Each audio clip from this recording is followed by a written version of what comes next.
Bonjour à tous, la famille OM, j'espère que vous allez bien. On se retrouve aujourd'hui pour un petit JT Actu Olympique de Marseille. Alors c'est assez calme les gars, voilà je vous le dis, c'est assez calme ce week-end. Il n'y a pas eu grand chose à se mettre sous la dent, voilà. Donc on va parler un petit peu de l'actu de l'OM et de ces quelques rumeurs mercato encore une fois. Donc on enchaîne tout de suite, c'est parti. On a une petite photo sympathique entre Amin Harit et Chancel Mbemba. Voilà, j'ai bien aimé cette petite photo. On a aussi une photo de Aubameyang aux couleurs de l'Olympique de Marseille, tu vois. Donc ça m'a plu. Aubameyang, tu es en train de bien t'intégrer, ça me plaît, tu vois.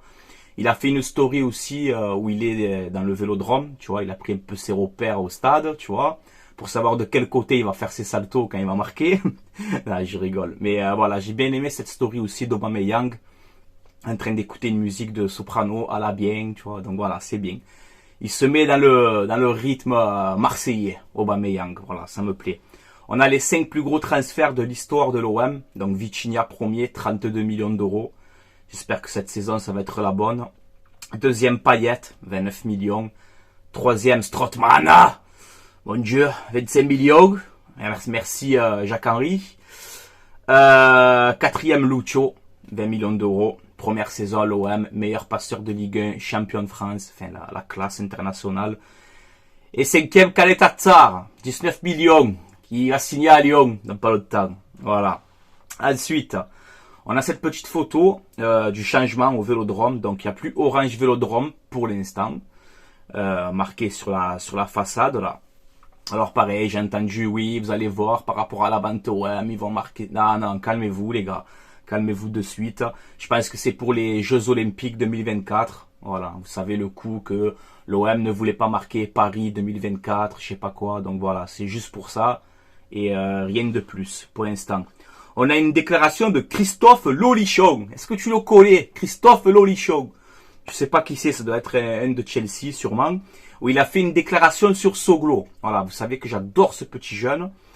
Et en gros, je vous dis vite fait, mais il a dit, ben, déjà à Chelsea, il avait déjà la vivacité, une capacité à répéter les efforts.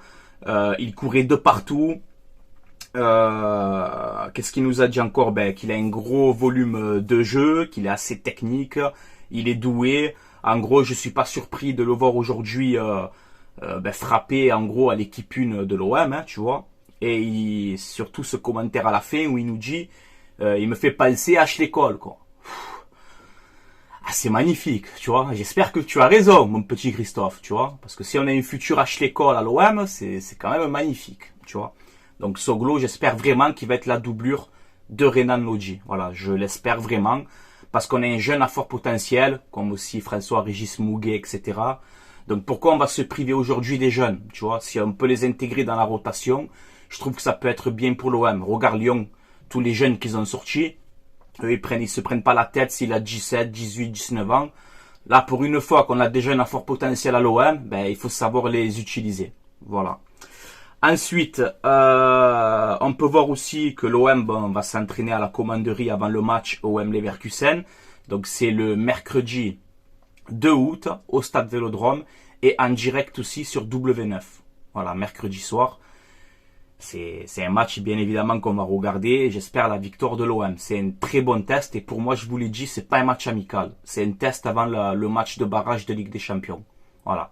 Donc pour moi, Leverkusen, je vais le prendre vraiment au sérieux, ce match-là. Voilà. Je vous mets justement donc le calendrier du mois d'août de l'Olympique de Marseille. Donc le 2 août, OM Leverkusen. Le 9, donc Panathinaikos, Olympique de Marseille. C'est pour ça que je te dis que Leverkusen, pour moi, il est important, tu vois. Ensuite, le 12 août, première journée de Ligue 1, OM Reims. Ensuite, 3 jours après, OM Panathinaikos, en espérant qu'on se qualifie. Ensuite, le 20 août, Metz, Olympique de Marseille. Et le 27 août, OM Brest. Voilà.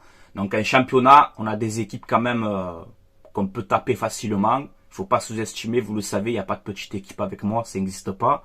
Mais voilà, on a un mois d'août assez chargé. Et c'est pour ça que j'aimerais que l'OM, avant le match du Panathinaikos, le 9 août, là, il faudrait qu'on a déjà notre 11 pour être prêt pour ce barrage. Voilà, bon, moi c'est mon avis. Des nouvelles de Igor Tudor, qui est pisté en Arabie Saoudite. Voilà. Donc, est-ce que l'ancien entraîneur de l'OM, Igor Tudor, va rebondir en Arabie Saoudite? On va suivre ça de très près. Ensuite, je vous mets les attaquants de l'OM depuis 2010. Et je vais vous demander en commentaire, les gars, de faire un petit jeu, de me faire un petit top 3 de tous ces attaquants que vous voyez. Bon, Aubameyang, on ne peut pas encore juger maintenant, il vient d'arriver. Mais voilà, on a du Jordan Ayew, du Khalifa, du Mitroglou, Dieng, Niang, Batshuayi, Germain, Bakambu, Loïc Rémy, Fletcher, Balotelli, Alexis Sanchez, Brandao, Clinton Ng, Dario Benedetto, Vitinha, Gignac, Gomis, Milik, Aubameyang. Donc voilà, faites-moi un top 3. Si vous voulez mettre Aubameyang, mettez-le si vous voulez. Mais essayez de me faire un top 3. Voilà, ça va, il va être dur ce petit jeu. Bonne chance à vous d'ailleurs. Ensuite, on voit que d'après les rumeurs qu'on nous dit, vous savez qu'on va jouer à 2 au milieu de terrain, que ce soit en 4-2-3-1 ou en 4-4-2. Mais on nous dit qu'apparemment Veretout, Kondogbia serait la paire de Marcelino. Voilà, ça c'est que des rumeurs encore, on verra après si c'est vraiment ça. De toute façon, il y aura beaucoup de matchs, peut-être la Ligue des Champions, le championnat, la Coupe de France. Donc on aura besoin, je pense, entre 18 et 19 joueurs compétitifs. Voilà.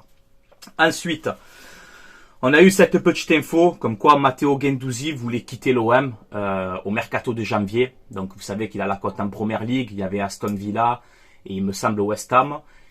Et Guendouzi, ben voilà, très mauvaise saison avec Igor Tudor, c'était très compliqué. Il voulait partir au mois de janvier par rapport à Igor Tudor justement.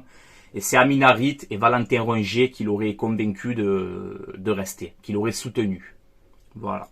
Donc on passe aux petites rumeurs mercato, il n'y en a pas beaucoup. Donc on voit justement que Matteo Guendouzi et Valentin Rongier ont des touches à l'étranger et notamment en Première Ligue. Donc voilà, on verra bien s'il y en a un des deux qui va partir. C'est sûr qu'il faut vendre un milieu de terrain. Voilà, vous le savez, on est trop au milieu. Kondogbia, Guendouzi, Rongier, Veretout, Unai, Pape Gueye. Il faut un milieu qui part. Voilà, donc on verra bien quel joueur va partir. Ruben Blanco, qui est attendu à Marseille. Alors je pense même, parce qu'on nous dit là qu'il est à Marseille actuellement. Donc voilà, il va signer à l'Olympique de Marseille, un contrat de 3 ans. Ça sera la doublure de Ruben Blanco. Ensuite, Balerdi, beaucoup de monde veulent le voir partir, mais apparemment, Marcelino, non. Il compte sur lui cette saison. Alors, est-ce que ça sera titulaire ou remplaçant ou titulaire bis? Je n'en sais rien, mais en tout cas, Marcelino compte sur Balerdi. Donc voilà, on verra bien. En tout cas, j'ai bien aimé, par contre, Balerdi, comment dire, sa façon de faire adapter les nouveaux joueurs à l'OM. Voilà, Balerdi, je sais pas si vous avez vu avec Renan Lodji, comme il a mis en confiance, tu vois, Balerdi. Et sur ça, par contre, j'ai bien aimé. Après, on peut critiquer, on peut aimer ou pas aimer Balerdi. Vous savez que moi, je suis pas tendre avec lui du tout. Mais en tout cas, il a un mental d'acier. Avec tout ce qu'il a pris dans la tête, Balerdi, et le voir encore comme ça se battre, sur ça, quand même, il faut féliciter. Après, on verra bien. À ma vie, qui pourrait être prêté dans un club de Ligue 1, voilà, même si j'aurais préféré un transfert sec. En même temps, avec le salaire qui touche à l'OM, c'est compliqué. Hein. Donc on sait qu'il y avait Nantes et tout qui le suivait, à Jordan Amavi, donc on verra bien cette actu. Et où va rebondir notre ami Jordan Amavi? Alexis Sanchez, toujours pas de prolongation, il était à Marseille, il a récupéré ses chiens. Là on nous dit qu'apparemment, l'Inter pourrait le récupérer. Voilà, donc il a joué déjà là-bas, à l'Inter Milan, et apparemment l'entraîneur de l'Inter, Simone Inzaghi, validerait son retour. Donc voilà, moi le dossier Iliman Ndiaye et Alexis Sanchez, ils me font mal à la tête, je vous le dis. Voilà. Et moi, comme vous le savez, c'est mon avis et je suis comme ça. Moi, je ne me mets pas à genoux pour les joueurs. Tu veux re-signer, tu re-signes, tu veux pas re-signer, merci pour tout ce que tu as fait et au revoir. Voilà, moi c'est comme ça avec moi, tu vois. Je vous ai montré des attaquants, on en a eu plein aussi, vous inquiétez pas. Hein, mais que vite que ces dossiers se règlent, parce que ça nous fait mal au cerveau. Voilà, donc on verra bien pour Alexis Sanchez. Under à Fenerbahçe, c'est une question de temps, je pense. Voilà, un accord est proche entre Fenerbahçe et l'Olympique de Marseille. Transfert entre 12 et 15 millions d'euros, bonus compris. Donc voilà, on verra bien si c'est vraiment ça. Mais Ender est vraiment à 2 doigts de signer à Fenerbahçe. Après, on verra. Tant que c'est pas officiel, on n'annonce rien du tout. Mais en tout cas, c'est très très proche. Sheffield, justement, Chesterfield, nos amis d'Angleterre là-bas. Alors ça, j'espère que c'est du fake parce que ça me fait beaucoup rigoler. 35 millions pour Iliman Ndiaye, vous voulez maintenant? Mais les gars, j'espère que c'est vraiment faux ça. Il lui reste 1 an de contrat, 35 millions pour un joueur qui joue en D2 anglaise. Alors oui, il a du talent, oui, il aime l'OM, oui, tout ce que vous voulez. Mais 35 millions d'euros, moi, si c'est vrai ça, je passe directement à autre chose. Hein. Il y a marqué pigeon ici sur mon front ou quoi, les gars? C'est quoi ça, 35 millions d'euros maintenant? Alors moi, je me fais mon avis, et à ce que j'entends beaucoup un petit peu de partout, ce n'est pas la faute de Iliman Ndiaye, ce dossier. Il veut vraiment rejoindre l'Olympique de Marseille. C'est des agents. C'est des agents, tout ce que tu as envie. Tu sais comme ça se passe les transferts. Tous les agents, ils veulent manger au max dessus. Et si vous pensez que l'OM, on est des pigeons, vous vous trompez de club. Ok? Donc, Iliman Ndiaye, c'est pareil. Si vraiment, comme tu l'as déclaré, et comme tu l'as dit, il n'y a pas longtemps, si vraiment tu veux rejoindre l'OM, tu vas voir tes agents, tu leur dis, écoutez-moi bien, arrêtez de me rendre fou. Moi, je veux signer à l'Olympique de Marseille, trouver un arrangement et arrêter de rendre fou. Si vraiment, tu as envie de porter ce maillot-là, tu le fais. Parce que vous êtes en train de nous gonfler, je vous le dis. Hein. Sheffield, les agents et tout le monde. Hein. Donc voilà, prenez une décision, l'Olympique de Marseille radicale, sur Ndiaye et Sanchez. Voilà, prenez une décision claire et nette. Et je pense que dans cette semaine qui va arriver, je pense que ça va bouger à l'OM, hein, notamment les départs et peut-être les arrivées. Mais en tout cas, ces 2 dossiers maintenant, on arrive au mois d'août, depuis juin et juillet avec ces 2 dossiers, ça rend fou. Voilà, donc où vous venez, où vous restez, où vous êtes. L'OM, il grandira avec ou sans vous. Parce que c'est clair et net avec moi. Voilà. 35 millions, 1 an de contrat. Et ça va les gars. Faut pas déconner quand même. On est bien gentils. On a envie de grandir, il n'y a pas de souci, mais on va pas surpayer les joueurs non plus, hein. Tu as compris? Voilà, je vous le dis d'entrée, tu vois. Ça m'énerve, hein. Ces 2 dossiers, ils m'énervent, excusez-moi, les gars. Mais ces 2 dossiers me font mal au cerveau, hein. Donc, on peut voir que l'OM pourrait se rabattre sur Habib Diallo, attaquant de Strasbourg. Valeur sûre de Ligue 1. Ça, c'est clair et net. Valeur sûre de Ligue 1, Habib Diallo. Est-ce que c'est suffisant pour l'Olympique de Marseille? Je ne sais pas. Je vous mets sa fiche quand même. Hein. Donc, un joueur qui est passé par Brest, par Metz, par Strasbourg. Donc, on peut voir à Brest, il a fait une saison à Brest. Hein, c'est un petit club, tu vois. 33 matchs, 9 buts. Ensuite, il fait 3 saisons à Metz, où il fait 2 grosses saisons sur 3 ans. Je te prends sa fiche. Hein. Donc, c'est 26 matchs, 12 buts. Ensuite, 37 matchs, 26 buts. Donc, tu vois, pour un attaquant qui joue en Ligue 1 à Metz, ça plante beaucoup. Et à Strasbourg, ça fait 3 saisons qu'il est là-bas. Donc, il a fait une saison où il fait 31 matchs, 11 buts. Et cette saison qui vient de se terminer, c'est tout simplement 37 matchs, 20 buts. Donc voilà, il plante. C'est un attaquant qui plante. Est-ce que c'est suffisant après pour l'Olympique de Marseille? Je ne sais pas. Si par exemple Sanchez ne vient pas, tu te fais le 4-4-2 avec Vitinha, Aubameyang et un Diallo en remplaçant. Ça peut être aussi intéressant. Voilà, moi je vous dis ça comme ça. Après, c'est que des rumeurs. On verra par la suite. Voilà les gars, on a fait un petit peu le tour. C'était très court aujourd'hui, il n'y a pas grand-chose. Donc voilà, comme d'habitude, je vais vous demander de commenter, de me dire un peu ce que vous en pensez de tous ces actus-là qu'on vient d'évoquer. Mais voilà, pour finir, franchement, ces 2 dossiers, Sanchez et Ndiaye, vite que ça se termine. Alors le mercato, il est bien jusqu'à là, tu vois, mais ces 2 dossiers, j'en peux plus. Voilà, personnellement, j'en peux plus. Ndiaye, il reste, il part, il revient, il repart, il s'en va, il prologe.